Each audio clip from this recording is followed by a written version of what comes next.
Welcome to The Explainer. Today, we're going to break down how a company's big AI strategy ends up creating two completely different realities for its workforce. And this choice, it isn't just about technology, it's really about philosophy. And it ends up impacting everything from your daily tasks to your long-term morale. Now, just a heads up, this is part 5 of a much larger 10-part overview of a pretty comprehensive research report. So as you can imagine, we're only scratching the surface here. Today, we are laser-focused on the employee experience when companies have to choose between prioritizing shareholder value versus customer value. So let's just get right to it, right? The big question.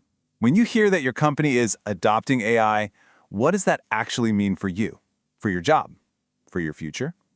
Well, as this research shows, the answer completely depends on which of two very different paths your company decides to go down. Okay, so where does this all start? Well, according to the research, the entire employee journey is basically set in stone by the company's core philosophy. And that philosophy becomes crystal clear from the very first announcement they make. The way they frame the message, it tells you everything you need to know about the road ahead. And wow, look at this. The difference is just night and day, isn't it? On the left, you've got the shareholder-focused message. It's all about survival, necessity, cutting costs. It basically frames people as a cost that needs to be managed. But then on the right, the customer-focused message is all about opportunity, empowerment, and making things better. It frames employees as assets you want to unleash. Okay, so talk is cheap, right? We all know that. Communication is one thing, but where a company actually puts its money, well, that reveals its true priorities. So let's follow the money and see what the data on training and development really tells us. And this just lays it all out there. In companies focused on shareholders, the average annual training investment is about $800 per employee. But in the customer-focused organizations, that number quadruples to $3,200. I mean, that's not a small gap. That is a chasm. It shows a completely different belief in the value of upskilling your own people. And you know, it's not just about the dollars per person. The really crucial thing here is who gets the training. On that shareholder path, only a quarter of the workforce gets any development at all. But on the customer-focused path, it's nearly everyone, a full 85%. That sends a pretty powerful message about who the company sees as part of its future and who it doesn't. So what does that $800 get you? Well, on the shareholder path, the training is, let's be honest, purely tactical. It's about teaching employees how to comply with the new tech, how to operate the system, follow the automated workflow, and kick problems upstairs. The focus is all on fitting the human into the machine's process. Now, let's flip over to the other side and see what that bigger investment gets you. Here, the money goes into developing skills that are uniquely human, things that an AI, frankly, just can't replicate. We're talking about emotional intelligence, complex problem solving, real judgment. This isn't about following the system. It's about learning how to lead it. So these two totally different investment priorities, they don't just exist in a training manual.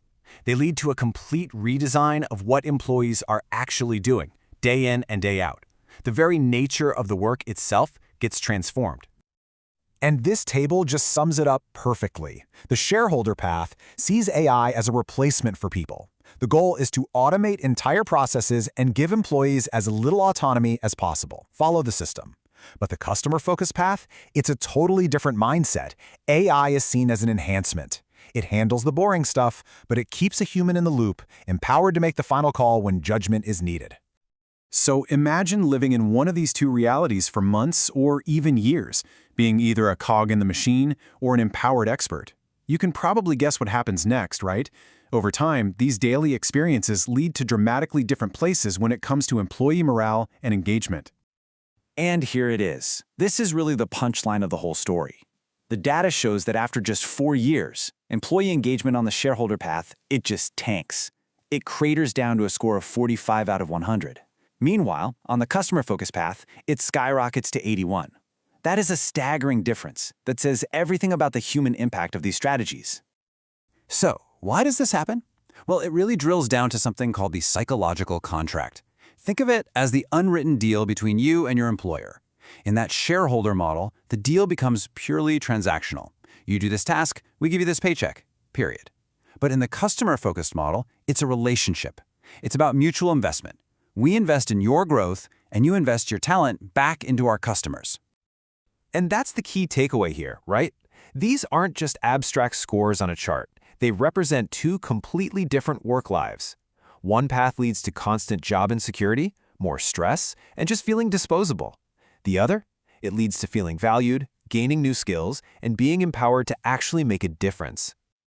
So, after seeing this huge split, what's the big takeaway? The research is super clear on this. None of this happens by accident. It is 100% a choice. The research makes it clear that the employee experience isn't some random thing that just happens. It's the predictable outcome of a strategic choice made way, way up at the top. First, the company picks its main objective, efficiency or enhancement. Then, that single choice dictates everything that follows, from that first email all the way down to the final engagement score. So, at the end of the day, this data doesn't just explain two different corporate strategies. It leaves all of us with a pretty powerful question to consider for our own workplaces. AI is simply a tool. The real question is, what kind of company and what kind of work life are we going to choose to build with it?